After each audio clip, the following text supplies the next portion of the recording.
Voter হওয়ার জন্য নতুন করে রেজিস্ট্রেশন করেছেন, এর সঙ্গে ছবিও তুলে ফেলেছেন। ভোটার হওয়ার সময় আপনাকে যে ফর্ম পূরণ করতে হয় সেই ফর্মের একটা স্লিপও হয়তো বা আপনার কাছে এই মুহূর্তে রয়েছে এবং ভোটার আইডি কার্ডের অনলাইন কপি রয়েছে। আপনি হাতে হয়তো বা ভোটার আইডি কার্ডের প্লাস্টিক কপি কিংবা স্মার্ট আইডি কার্ডটি এখনও পাননি। আবার ২০১৮ সালে নতুন ভোটারদের মধ্যে সরকার কিন্তু নতুন একটা ভোটার কার্ড বিলি করে দিয়েছিল, যেটা মূলত প্লাস্টিকের ছিল। এই ভোটার আইডি কার্ডটির মেয়াদ ছিল ২০২০ সালের দেখা যেতে পারে সেপ্টেম্বর কিংবা অক্টোবর পর্যন্ত। কিন্তু করোনা ভাইরাস পরিস্থিতির পরবর্তী সময়ে এই ভোটার আইডি কার্ড আপনাকে অনেক কাজেই ব্যবহার করতে হয়েছিল। তো এই মুহূর্তে কিন্তু সরকার সেই সময় একটা নোটিশও দিয়েছিল যে আপনার যদি ভোটার আইডি কার্ডের মেয়াদ শেষ হয়ে যায় সেই ক্ষেত্রে আপনি সেই প্লাস্টিকের ভোটার আইডি কার্ডটা কিন্তু ব্যবহার করতে পারবেন। তো এখন কিন্তু করোনা ভাইরাস পরিস্থিতি অনেকটাই কাটিয়ে উঠেছে বাংলাদেশ বলা যেতেই পারে। আপনার কাছে আপনার ভোটার আইডি কার্ডের অনলাইন কপি রয়েছে, কিন্তু আপনার কাছে নেই ভোটার আইডি কার্ডের এই প্লাস্টিক ফরম্যাট কিংবা স্মার্ট কার্ডটি, কিংবা দেখা যেতে পারে আপনার কাছে প্লাস্টিক ফরম্যাটের যে ভোটার আইডি কার্ডটা রয়েছে সেটা রয়েছে, কিন্তু স্মার্ট কার্ডটি নেই। সেক্ষেত্রে আপনার ভোটার আইডি কার্ডটি আপনি কবে পাবেন কিংবা স্মার্ট কার্ডটি কবে পাবেন সেই প্রসেসটি আজকের এই ভিডিওতে আপনাদেরকে দেখাবো। তো আর বেশি কথা না বলে অবশ্যই আপনাকে অনুরোধ করবো ভিডিওতে লাইক দেওয়ার সঙ্গে সঙ্গে চ্যানেলটা সাবস্ক্রাইব করে নেবেন, কারণ এই সব কিছুই একদম ফ্রিতে। So let's get started. Hello viewers, Ashiq here. Alright viewers, আপনারা এই মুহূর্তে এই পাশে আমার ফোনের স্ক্রিন কিন্তু খুব ভালোভাবে লাইভ দেখতে পাচ্ছেন। আপনার যে ভোটার নাম্বারটা ১২ থেকে ১৬ ডিজিটের রয়েছে সেই ভোটার নাম্বার দ্বারাই আপনি লক্ষ্য করতে পারবেন আপনার স্মার্ট কার্ড কিংবা দেখা যেতে পারে প্লাস্টিক ভোটার আইডি কার্ডটি কবে পাবেন।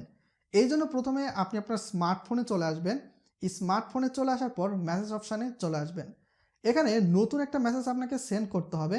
তো নতুন মেসেজ সেন্ড করার জন্য আপনাকে কিন্তু কোনো প্রকার টাকা পয়সা খরচ করতে হবে না, এটা একদমই সম্পূর্ণ ফ্রিতে। চলে আসার পর এখানে আপনাকে পাঠাতে হবে 105 এই নাম্বারে। ভিডিওটি হয়তো বা আপনারা এখনই স্কিপ করে চলে যাবেন। ভিডিওতে গুরুত্বপূর্ণ কিছু তথ্য ইনক্লুড করব, সো ভিডিওটা স্কিপ করবেন না, কেটে যাবেন না। এর পরবর্তী সময়ে আপনারা মেসেজ যে অপশানটা দেখতে পাচ্ছেন এখানে আপনাকে লিখতে হবে বড় হাতের এস, বড় হাতের সি। এর পরবর্তীতে লিখতে হবে বড় হাতের এন, বড় হাতের আই এবং বড় হাতের ডি।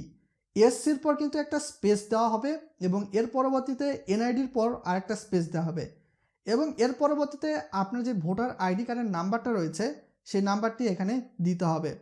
তো আমি কিন্তু আমার ভোটার আইডি কার্ডের নাম্বারটি দিয়ে ফেলেছি এবং এখানে সেন্ড বাটনে ক্লিক করে ফেলবো।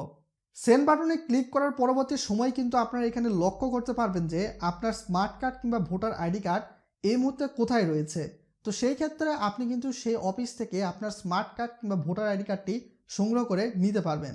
এখানে কিন্তু দেখতে পাচ্ছেন আমার এখানে বক্স নাম্বার দেওয়া রয়েছে এবং এর সঙ্গে সঙ্গে এখানে কিন্তু যুক্ত রয়েছে কোন অফিসে কোন জায়গায় আমার ভোটার আইডি কার্ডটি রয়েছে।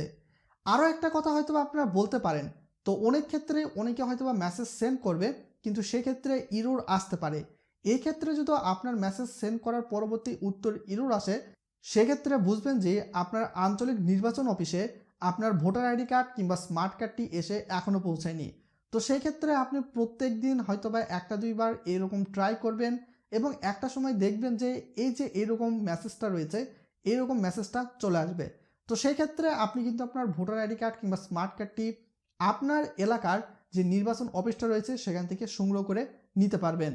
ভিডিওটি যদি আপনার কাছে গুরুত্বপূর্ণ মনে হয় অবশ্যই অনুরোধ করব ভিডিওটি শেয়ার করতে ভুলবেন না। আজকে এ পর্যন্তই, সকলে ভালো থাকুন, ধন্যবাদ।